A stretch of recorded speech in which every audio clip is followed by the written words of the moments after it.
I used to be in a band that, you know, had a lot of flyers and posters attached to it, and I was the guy in the band who kept everything. I used to, you know, sleep on people's floors, you know, hey, Husker Du, can I have that record here, man? And I kept everything. Ian and I, we kept everything, because it's all really cool looking.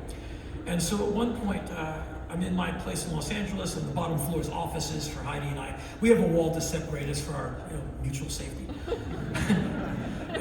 Come here! Just go into her office, I'd get yelled at. Anyway, the place is like wallpaper with rare things, rare flyers, framed album artwork, 4 deep things stacked against the wall, all archivally framed at great expense. She goes, what do we do? I go, what do you mean? She's like, what's all this stuff? I go, I don't just buy stuff, frame it, look at it.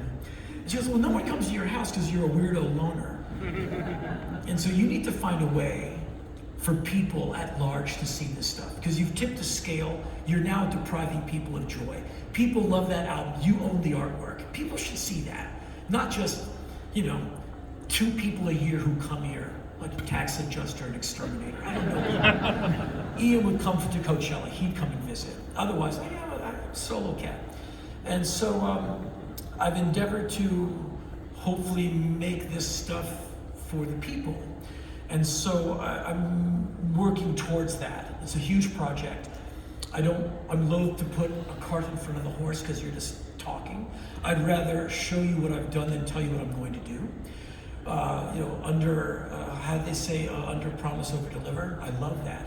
And so I'm working towards an end where all these cool things that I have will be easily accessible to you, because music is a love affair. You love some band. It doesn't matter who it is, or what your friends think of that band.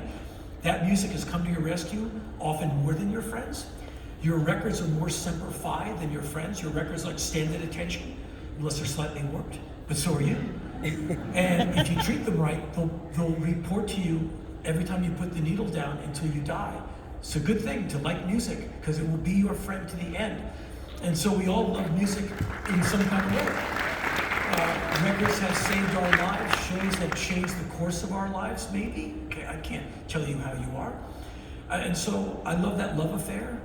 And that's why on eBay, when people like sell you a fake something, like, we come here because we love music and we're paying too much for these things. How can you steal from someone who loves rock and roll? Like, I have this dumb idea. I've been to about 90 countries. I have this dumb idea that I can walk up to anyone in any city, anywhere in the world who has a Ramon shirt. It's like, hey, all right. And they'll go like, oh my God, you're that guy. What happened? You shrunk. And so I want to basically have that love affair so people can walk in and go like, oh, I feel so good. Spread joy, that's the mission. And so I moved to Nashville, Tennessee to further that. But since I have nothing to show you, I can't really talk about it because it's just talk. Give me a year and you'll see a press release and you go, oh, that's the thing. And it won't be subtle. It'll be really cool. And so that's what I'm excited about next. It's the biggest project I've ever tried to pull off the hook. And otherwise, as always, I'm writing 3 books, I'm editing 2 books. It never ends. I'm always writing, because I live alone, I work every day. Always making new radio shows, always doing a lot of deep dive research on the bands that I'm obsessed with, and always finding out new facts, and trying to find information on the bands I like that no one else has found. And it's in the receipts. Get the receipts. I have a lot of receipts. And so I'm like, aha, now we know he was in Buffalo, New York on that day because he bought a steak, and I have the proof. And so I'm super excited about all these things that I'm doing. I wake up every day kind of panicked I'm not going to get enough done. I often go to the gym twice, once to do it and the other time to burn off the energy so I can try and fall asleep. More cardio keeps the blood thin. And so I'm excited all the time. I'm kind of one of those perpetually hyperactive people, can't you tell? And so it's cool to be 64 and in love with music more than ever, and as excited or more excited about what I'm doing than ever, and never once having money be the objective, ever. It's never thrilled me. Money makes me nervous. I have enough to survive. I get my car, I can get it fixed. But I don't do anything for the money.